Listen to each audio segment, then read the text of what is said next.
Ну что, взяли контейнер первый. Он был...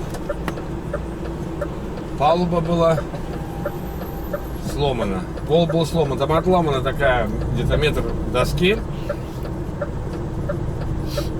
Нет, я после последнего этого случая, где там мне, предъявили, я еще до конца не разобрался, почему мне что-то предъявили. Ну ладно. Все, сообщил, поехал на инспекшн. Там новый чудак, я ему объяснил сразу, говорю, выгрузка тяжелая, форклифт будет, погрузчик, поэтому я приехал менять контейнер. Я не хочу, чтобы меня оштрафовали за эту всю байду. Что там такое происходит? Это странные ребята. Со стажером, что ли, работаете? Сломался или что-то? Ой, не знаю. Поэтому пришлось менять контейнер. Ну, все это время занимает, конечно. Что поделать? Не хочу я отвечать за такую фигню. Потом обнаружил в планинге, опять мне прислали планинг, как Сировитусу, но просто уже надоедает. Но теперь я понимаю, что это система, но они мне сейчас ответили, как обычно делают. Ну, короче, взять CCT, пустой контейнер, номер такой-то, кстати, еще должна быть проблема, потому что мы контейнер меняли. Вот.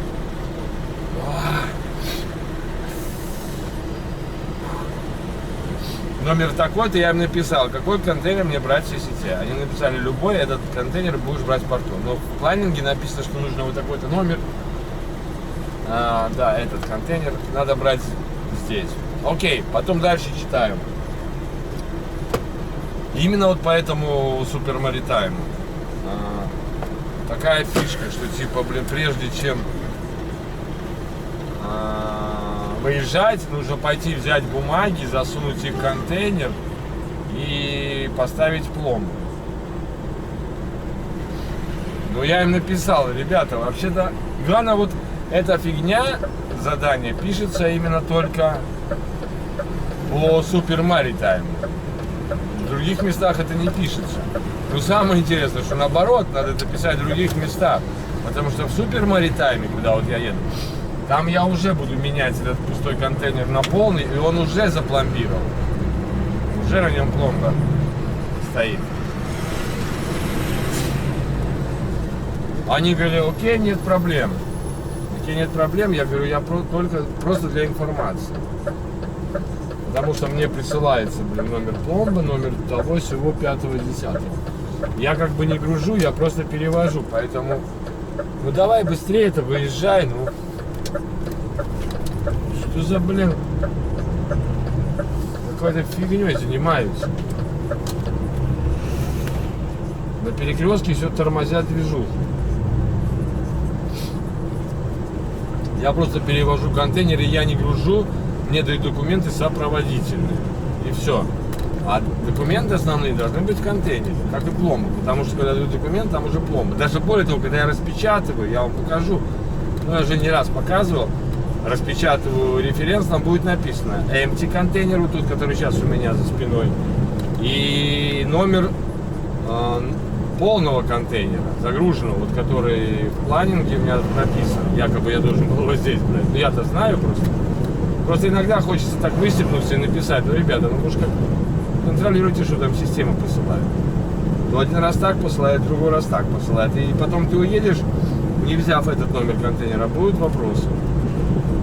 Ну, может быть, их и не будет, но возможно будут, правильно? Как бы надо задницу прикрыть.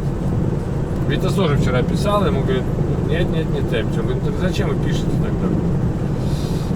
Вот, и там же в этом листочке, который распечатка, типа пустой, полный, номер пломбы вписан. Этот номер пломбы вписан в документах во всех. И в экспортных документах, и в документах, которые идут мне дадут, которые я фотографирую, отсылаю. Ну, еще хочу напомнить, вообще рассказать о системе организации, грубо говоря, вот здесь на контейнерах. Значит, у нас на контейнерах, напомню, кто не смотрел мой канал до этого, я там рассказывал, как мы работаем на контейнерах. Здесь, в этой фирме. Я не буду говорить про все фирмы, а как именно вот в этой компании, в которой работаю сейчас я. Есть варианты, несколько вариантов работы с контейнерами. Первый, это мы берем пустой контейнер, везем его, загружаем и возвращаем в порт полный контейнер. И берем снова пустой контейнер. Следующий вариант, мы берем пустой контейнер, едем его, загружаем, едем его, выгружаем где-то, потом едем опять куда-либо, загружаем и возвращаем в порт, меняем на пустой. Это следующий вариант. Есть вариант, мы берем полный контейнер, везем его, выгружаем, потом везем, загружаем и везем в порт. Ну, а может быть продолжение. Полный взяли, выгрузили, поехали, загрузили, поехали, выгрузили, поехали, снова загрузили и привезли в порт. В любом случае мы в порт везем полный контейнер, а берем либо пустой, либо полный. Также есть вариант, вот как сейчас. Я беру пустой контейнер и везу его, меняю на полный контейнер. Очень интересная история с этим местом, куда вот я сейчас еду. Супер Маритайм, да? Раньше, вот, когда я пришел на фирму, мы на Супер Маритайм ездили и грузили. Причем была самопогрузка. Ну, заезжаешь в ангар или перед ангаром становишься, и тебе как бы подают по погрузчикам палеты в контейнер, и ты там их рохли.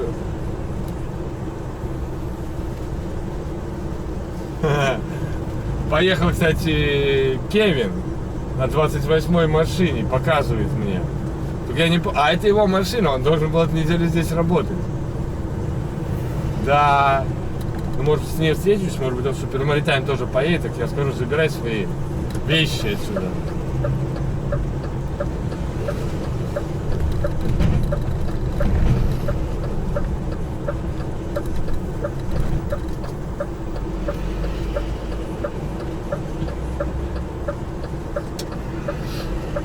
Пропустили мы коллегу, он стоит. Так, значит, так вот, приезжали там, грузили, и достаточно долго это время занимало. А сейчас они придумали фишку, мы берем пустые контейнера, но это логично, в принципе, потому что это быстрее. Мы привозим им пустые контейнера, забираем полные. А они спокойно на земле загружаются с помощью своего погрузчика. Эти контейнера пустые. Блин, офигенно они придумали, конечно, и экономия времени, и, ну и всего выходящего. Как бы так.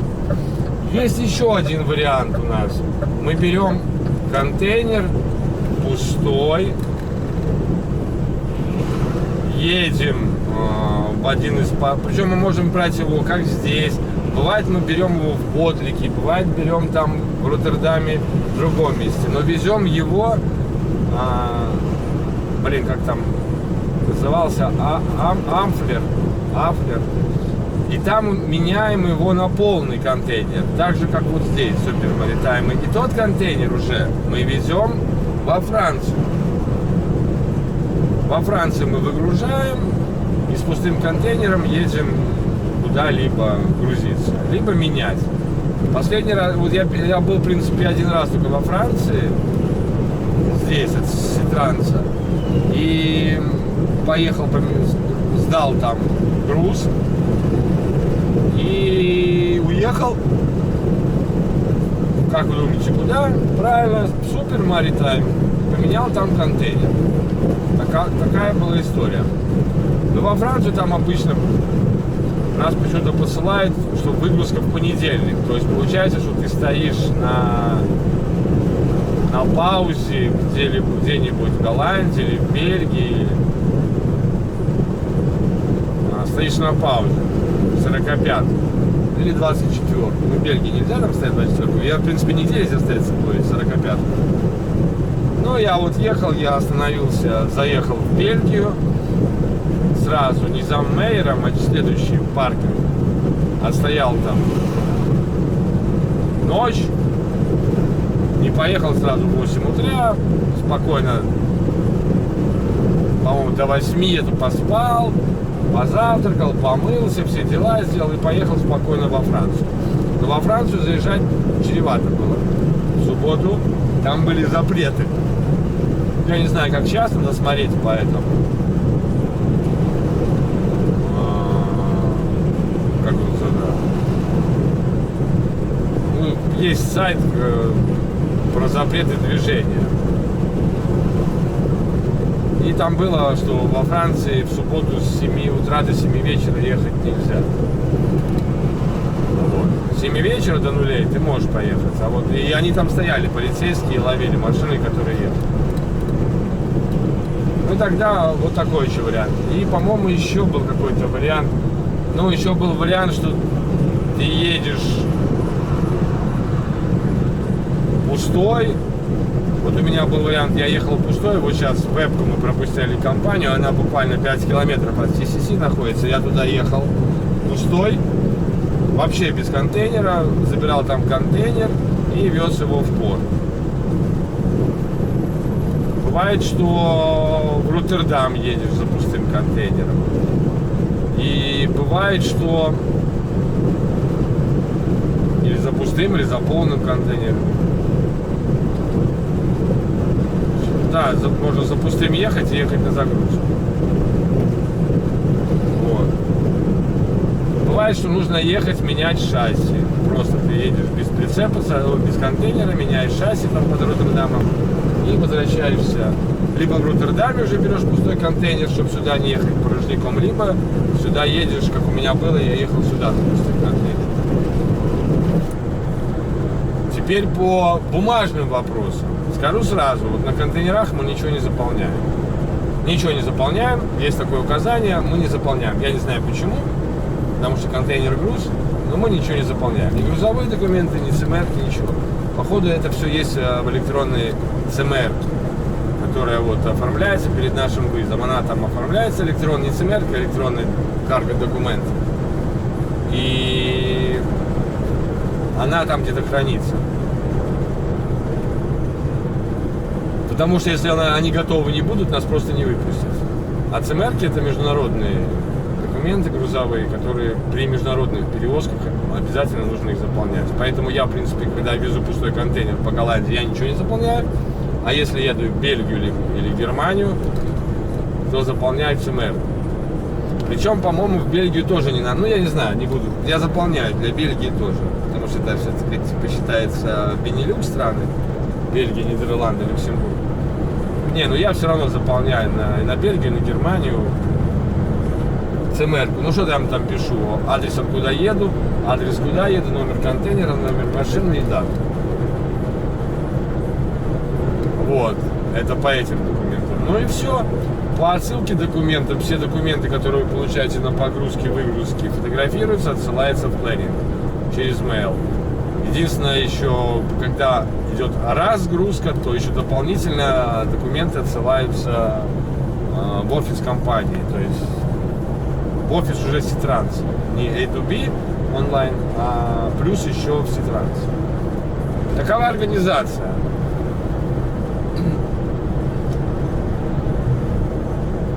Ну и все просто, на трейлерах там немножко посложнее в плане работы. Мы работаем через mail, они работают через планшет. Ну, в планшете неудобно писать, потому что там нет возможности сделать копипасты, да, типа копировать, вставить. И у них стоят здесь, ну, типа такие сканеры, либо фотографируют, либо надо через сканер. Но я, по-моему, ничего никогда не фотографировал, просто документы в кучу, пишешь, заполняешь планшет, ну и если, опять же, выгрузка идет, значит, отсылаешь письмо Эрику на WhatsApp. Ну, сейчас можно на e-mail отсылать. Вот такова организация. Единственная там разница в печатях, там 3 печати, есть одна стандартная наша ситрансовская, и есть печать для аннекса этого 7-го, по-моему, перевозка мусора. Это не опасный груз, но нужно специальное разрешение. И поэтому там специальная печать, она уже не ситрансовская, она, по-моему, тубишная печать для фирмы, которая имеет лицензию на перевозку мусора. Там просто надо знать, там отдельная ячейка просто и все. А так тоже ставишь печать ситранса, эту печать дополнительно. И есть еще отдельная печать для трейлеров, ну, normal трейлер, да.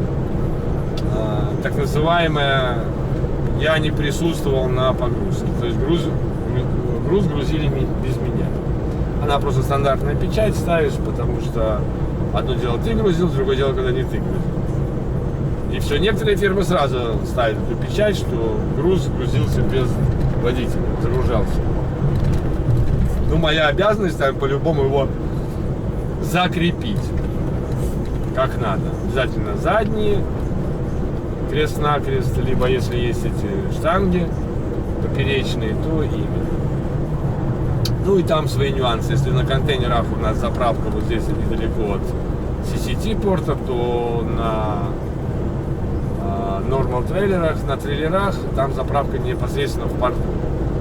И еще на трейлерах там обязательно сейчас сделали 15, когда неважно, закреплен груз, не закреплен груз, с грузом должно уйти 15 наборов строп. Креплений, то есть замок и сам строп. И здесь, если когда ты отсылаешь, спрашивают, сколько типа ремней, сколько за деревяшек использовано, всегда пишется 0. А там всегда надо писать, сколько там было. Я уже не помню, 3 по... Сколько же там деревяшек там было?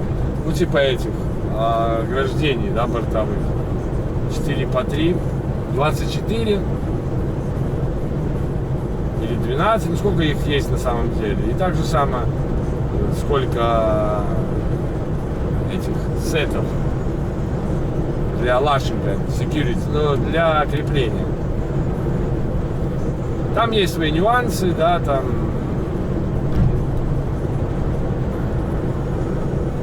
ничего такого сложного нету, но скажу, там более такая физическая работа, чем контейнера. Когда вот говорят, что вот у меня на контейнерах опыт, там опыт, да, какой нафиг опыт? Я уже работаю на контейнерах 13 недель в прошлой каденции, из них 10 на контейнерах, и в этой уже 7-я неделя. И не хуже, чем кто-то там, кто работал 5 лет. Я считаю, что опыт можно приравнивать к работе на трейлерах, на рефах, да, но не на контейнерах. Будет опыт, в каждой фирме, в каждом порту свои правила. Опыт по портам, ну так это пару раз ездил, и все в порядке. Если у тебя голова работает. Ну ладно, ребята, едем до это самое, Super Maritime, Блиссинген, 72 километра. Погнали!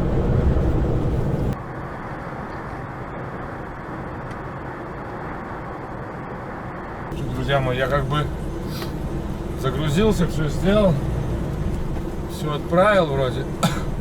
Но у меня один замок не встал опять. Сейчас поеду на паркинг, покручусь. Попробую. Должен встать. Вообще не становится ни в одно положение, ни во второе. Это надо рампу быстро проезжать, рамку. Но бывает тут постоишь полминуты на хоп и начинает закрываться. На меня один раз уже чуть не опустилось. Вот заеду на этот паркинг плейс. Надо смекалку проявлять. Попробую закрыть контейнер. Не закрыть, а этот локс. один. Но если не получится, придется на 3 ехать.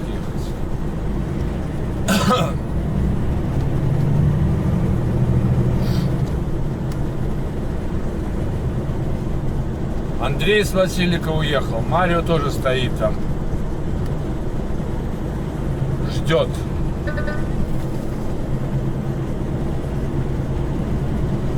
Будет крутой поворот, поэтому, может быть, она все и встанет на свое место.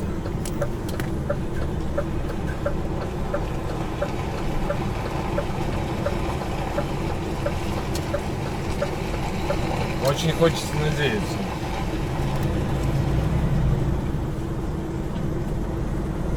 Мне бы правая у меня не встала, правая.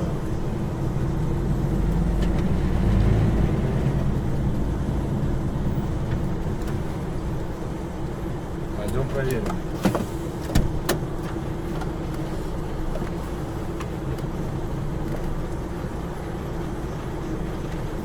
Фу, короче, блин. Подъехал Марио, у него Фомочка. Поправили мы это дело с ним вместе. И зацепил я, короче, 3-й этот самый, вернее, 4-й лог. Теперь все нормально, теперь мы едем. И у меня, кстати, завтра погрузка уже пришла. 130 километров, Апл-Дом. Но я туда не поеду. Блин, мне бы доехать до... и сбросить контейнер в этом самом, блин, успеть. А хотя я уже, по-моему, не успеваю. Ёпарасоте. У меня вот... Не, блин, я опять 13-ку я беру, ребята. Йохайды арара, блин. Вот это пипец. Вот это пипец. 3 дня и 3 15-ки.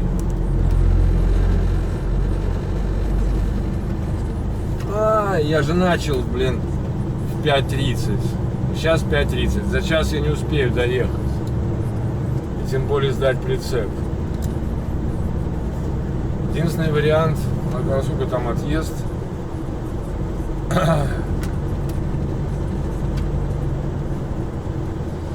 Контейнера.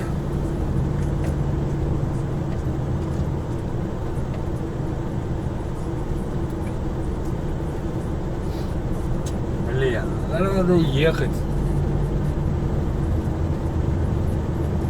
А что ехать? Сейчас я попаду опять на пересменку. И вообще будет труба дело. А я должен в 8 закончить. Зашибись.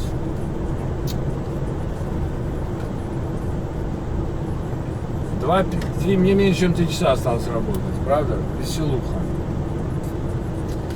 Ну ладно. 3 дня, 3 15-ки. Все, ни одной 15-ки не осталось. Чувствую, фига я в субботу не приеду в пятницу на базу.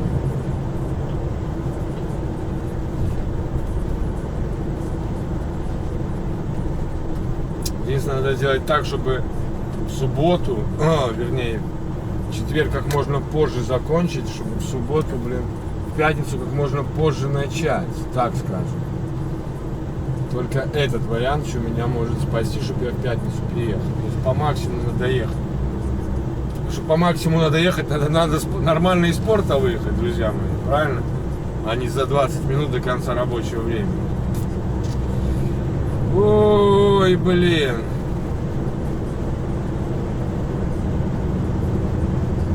Полчаса я потерял на эту, блин, фигню.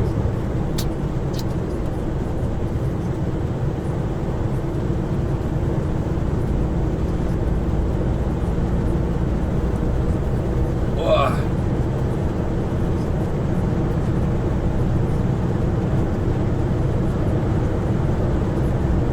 Ладно, как есть, так есть. Погнали.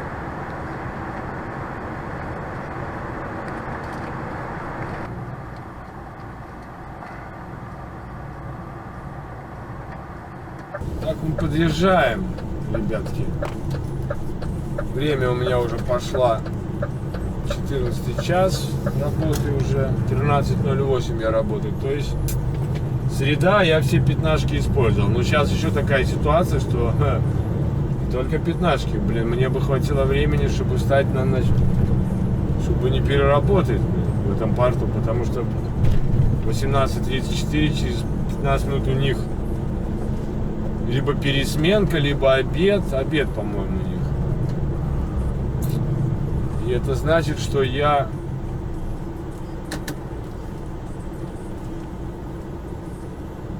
могу пролететь. Если у них до 8 обед, то я могу успеть. А если не до 8,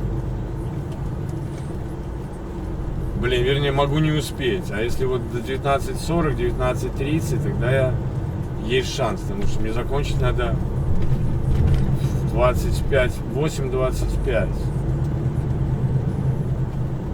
8:25.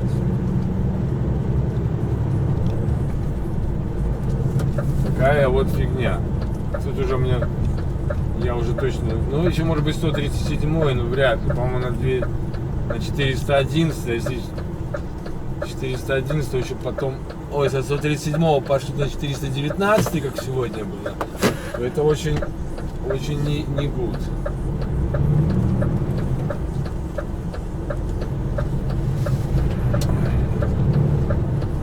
Хороший светофор. Меня остановил, а этот прошел. Хитрец. А ёпрст ты. Блин, еще с другой стороны надо идти. Все, блин. Ну, ладно, пойдем с той стороны в объезд. Потому что поезд, пипец. Здесь еще время терять, стоять, это, жесть. Я бы, не знаю, так стоял, поезд пропускал. Оказалось, там можно, побыстрее проехать. Тут 30 километров радар где-то. Где этот радар? Я что вот не вижу этого радара, Когда он несется,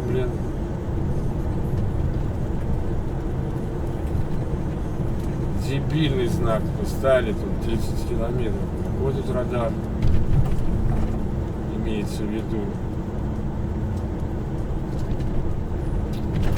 Как едешь, вот ползешь, кажется, а скорость всего лишь скорость 50, мне кажется. И типа возможен радар, но я что-то понять не могу. Этот спереди несется, сзади меня тоже поджимает. Как тут угадать, сколько тут можно ехать? Не, 30 написано, это однозначно. А почему, радар где нарисован?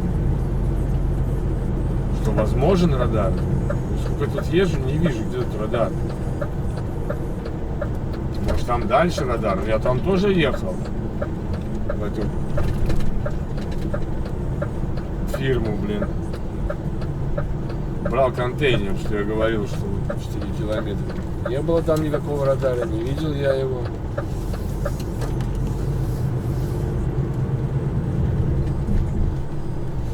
Вот зона начинается.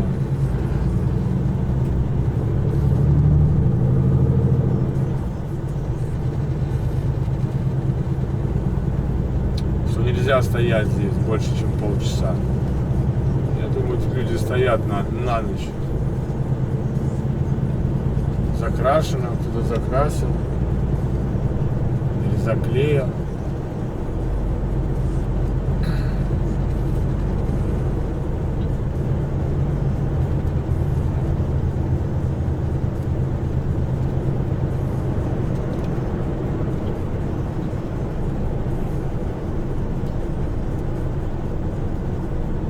Ну да, до перерыва я фиг успел уже. Через 12 минут перерыв, а мне еще оформляться. Особо можно не торопиться. Ничего не получится. Придется ждать до 7:30. Мне бы еще там сейчас отцепить этот стопор. О! Где засада будет. Правильно? Вот видите, какой кружок сделали. Сейчас будем выезжать налево. А машины из железки идут с правой стороны.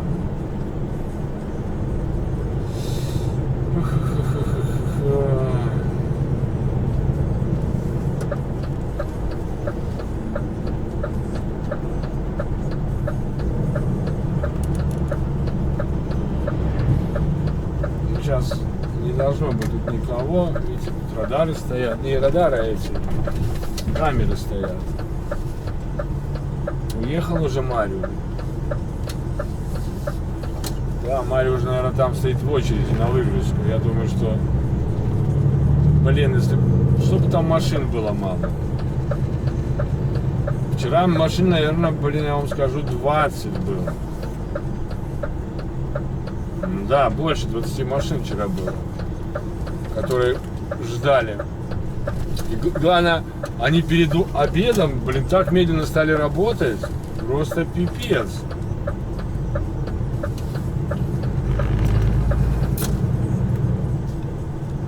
Они работали, но так, еле-еле, еле-еле.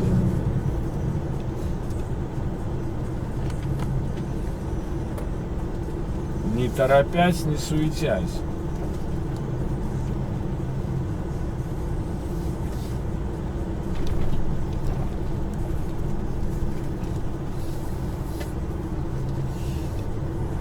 Да, это не Марио стоит. А вот это может быть и Марио стоит. Бейкер. Может быть. Может быть и нет.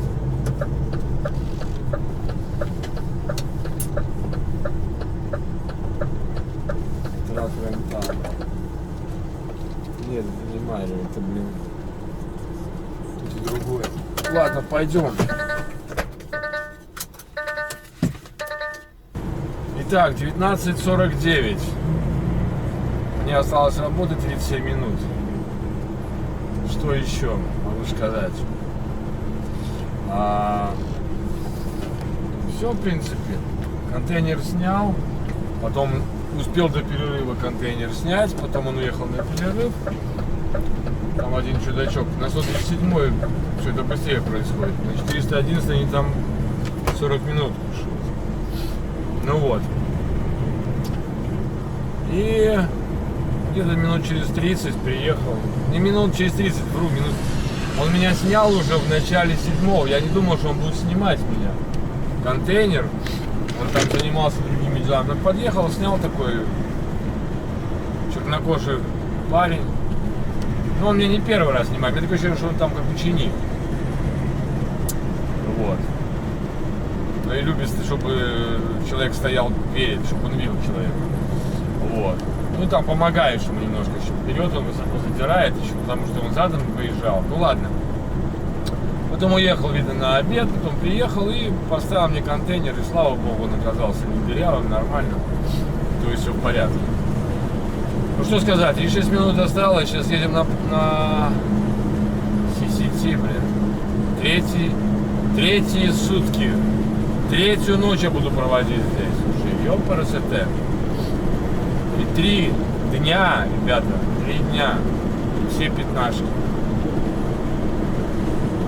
То есть у меня остается следующие 13 часов рабочий максимально, 13 часов рабочий максимально и 11, соответственно, отдых. Что они завтра будут делать, если меня вот так же на Маритайм пошлют, то я там буду ночевать. Ну, либо сюда, на CCT приеду, потому что на такую уже я не подпишусь. Причем завтра мне надо вставать будет так же, как и сегодня. Но если я до 8 встану, то где-то в 5 часов я могу стартануть. Но я думаю, что мне нужно это делать как можно позже. Надо посчитать, 135 километров, мне показывает час 50 ехать. То есть 2 часа, грубо говоря. Если 8 погрузка, в 6 мне надо выезжать. Оба-на.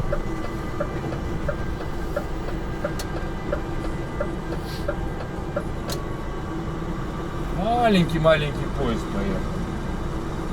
Вот это засада по всем статьям. Везде закрыто. Движуха. Кстати, сейчас будем проезжать значок. Конец зоны, максимально на полчаса отдыха паркинга. То есть куда я еду, могу стоять. Сейчас обращу ваше внимание. Вот я постоянно еду, обращаю. Витас тоже раз стоит. Я говорю, а что ты на траву стал? Он говорит, все встали. Я говорю, Витас, ну ты понимаешь, что вы нарушаете? Ну в смысле? Я говорю, вот смотри, я стал сейчас рядом с тобой, вдоль дороги. А вы стоите на траве. Как ты думаешь, кого штрафуют? Не знаю, я говорю, вас штрафуют, потому что я ничего не нарушаю. А вот вы стоите на дороге, на траве, на зеленой, вы нарушаете. Ну ладно же, все стоят, я говорю, я тебе советую, как хочешь. Я говорю, видишь, впереди машина стоит, а здесь стояла как я. И сзади, говорю, видишь, стоит машина, вот они, ребята, стоят правильно. И я стою правильно. А вот это самодурство. Вы, блин, вон что сделали из земли, блин. Выкопали, блин. Это что за фигня? Выезжал так, чудак? Или его так прокопало, блин? Я говорю, поэтому, ну надо же помнить о правилах дорожного движения. Как-то соблюдать их, что ли, блин. Вот это же попытка такая хилая. Вот, блин, стоит, блин, он сейчас перевернется, блин.